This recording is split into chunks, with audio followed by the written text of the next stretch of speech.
Hello friends, எல்லாருக்கும் வணக்கம். இன்னைக்கு அரிசி மாவில் வடை செய்கிறது எப்படின்னு பார்க்கலாம். வாங்க வீடியோக்குள்ளே போகலாம். இது நான் இடியப்ப மாவு தான் எடுத்திருக்கேன். நீங்கள் சாதாரணமாக அரிசியை கழுவி காய வச்சு அரைச்சி எடுத்திருந்தாலும் அந்த மாவும் எடுத்துக்கலாம்.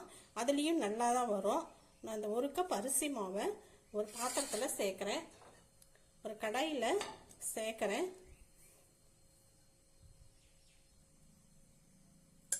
தயிர் 2 ஸ்பூன் நான் சேர்க்குறேன். இது புளிக்காத தயிர் தான். 1/4 கப்புக்கும் கொஞ்சம் அதிகமாகவே வரும். இன்னும் கொஞ்சம் சேர்த்துக்கலாம். இது மாதிரியே நீங்கள் சேர்த்துக்கோங்க. தயிர் புளிக்காத தயிராக பார்த்துக்கோங்க. புளிச்ச தயிராக இருந்தால் இன்னும் கூட கொஞ்சம் கம்மியாக சேர்த்துக்கோங்க. நான் 1/2 கப்பு தண்ணி சேர்க்குறேன்.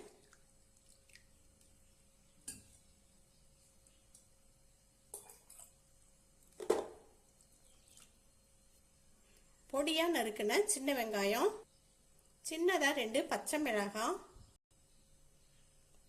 பொடியாக நறுக்குன கருவேப்பிலை, அரை டீஸ்பூன் ஜீரகம், அரை டீஸ்பூன் மிளகு சேர்க்குறேன். இதுக்கு தேவையான சால்ட்டு ஒரு 3/4 டீஸ்பூன் இருக்கும் சேர்த்துருக்கேன். இது எல்லாத்தையும் ஒன்றா நல்லா மிக்ஸ் பண்ணி விட்டுறலாம். ஃபஸ்ட்டு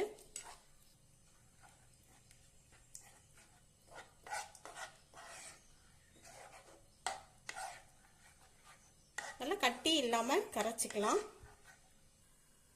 ஸ்டவ்வை ஆன் பண்ணி நான் வச்சுருக்கேன். மீடியம் ஃப்ளேம்லேயே வச்சுட்டு நல்லா கலந்து இப்படியே விட்டுக்கிட்டே இருக்கலாம்.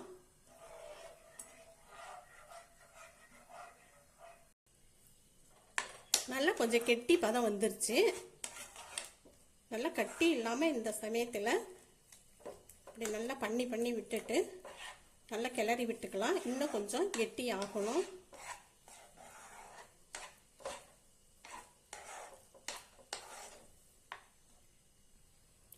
நல்லா ஓரளவுக்கு கெட்டி ஆயிடுச்சு. நான் 1 ஸ்பூன் எண்ணெயை சேர்க்கிறேன். எண்ணெய் சேர்த்துட்டு நல்லா இப்படி பண்ணிட்டே இருக்கலாம். இது சட்டியில் இந்த பாத்திரத்தில் நல்லா ஒட்டாமல் வரணும்.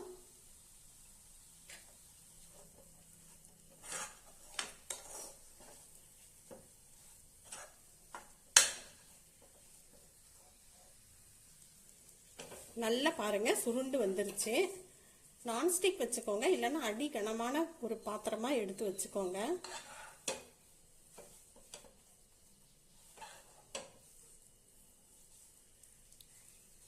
இது ஆறட்டும். ஆறின பின்னாடி நம்ம தட்டி எடுத்துக்கலாம். மாவு நல்லா ஆறிடுச்சு. நான் ஒரு மீடியம் சைஸ் உருளைக்கிழங்க வேக வச்சு நல்லா மசிச்சு எடுத்து வச்சிருக்கேன்.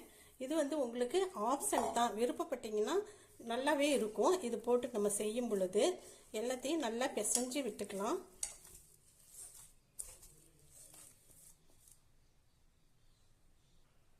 ஏற்கனவே உப்பு போட்டுட்டோம். இப்போ இந்த உருளைக்கிழங்குக்கு அளவா சால்ட்டு சேர்த்துட்டு நல்லா பிசைஞ்சு விட்டுறலாம்.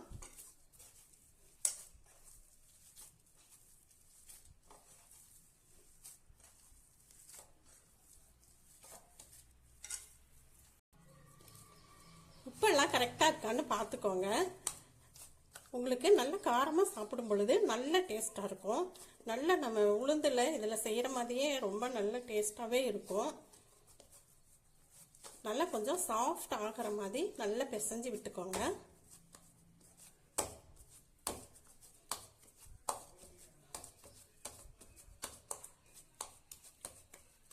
தேவையான சைஸில் உருட்டி எடுத்துக்கலாம்.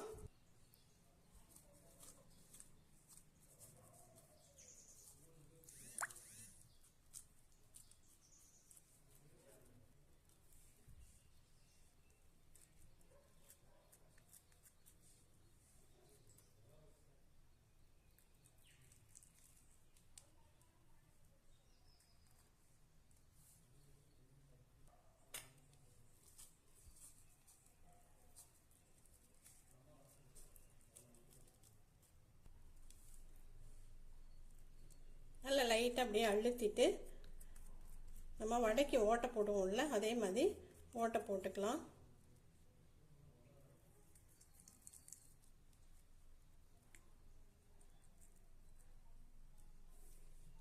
எல்லா உருண்டைகளையும் உருட்டி இது மாதிரி தட்டி எடுத்துக்கலாம். நல்லா எண்ணெயை தொட்டுட்டு உருட்டிக்கங்க. உருட்டுறதுக்கு ஈஸியாக இருக்கும், ஓட்டை போடுறதுக்கும் ஈஸியாக இருக்கும்.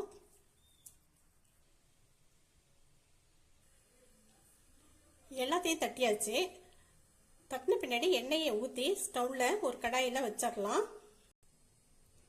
எண்ணெயும் நல்லா சூடாயிடுச்சு.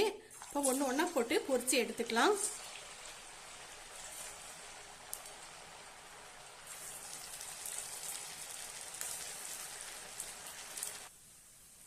நல்லா ஒரு சைடு வெந்த உடனே திருப்பி போட்டுடலாம்.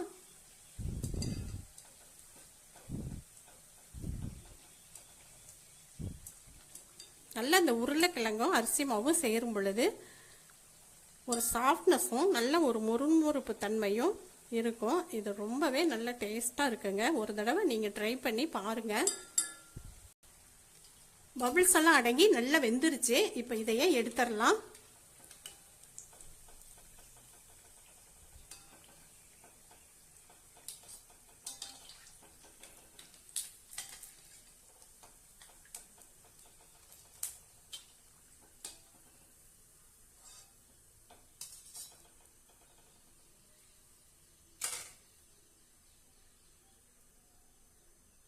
எந்த அளவுக்கு நல்லா கலர்ஃபுல்லாக எப்படி வந்திருக்குன்னு பாருங்க. அடுத்ததையும் போட்டுடலாம். சூப்பராக நல்லா மொறுமொறுன்னு வடை செஞ்சாச்சு. உளுந்து ஊற வைக்கணும், கடலைப்பருப்பு ஊற வைக்கணும், ரொம்ப லேட் ஆகும். இதெல்லாம் ரொம்ப சிரமமாக இருக்கும் பொழுது, நல்லா ஸ்கூல் விட்டு வரும் பொழுது, ஆஃபீஸ் விட்டு வரும் பொழுது, வேலைக்கு போயிட்டு வர்றவங்க எல்லாத்துக்குமே நீங்கள் உருளைக்கிழங்கே போடலைனாலும் வெறும் அரிசி மாவில் மட்டுமே செஞ்சாலுமே இந்த வடை வந்து நம்ம உளுந்தில் செஞ்ச மாதிரியே நல்ல ஒரு டேஸ்ட் இருக்கும். ஒரு முறை செஞ்சு சாப்பிட்டு பாருங்க, கமெண்ட் பண்ணுங்க.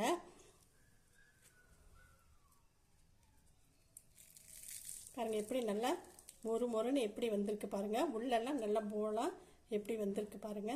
ரொம்ப நல்ல டேஸ்ட்டாக இருக்கும். இந்த வீடியோ பிடிச்சிருந்துச்சுன்னா லைக் பண்ணுங்க, ஃப்ரெண்ட்ஸ் ரிலேட்டிவ்ஸ் கூட ஷேர் பண்ணுங்க. இதுவரை சப்ஸ்கிரைப் பண்ணாதவங்க சப்ஸ்கிரைப் பண்ணுங்க. நன்றி.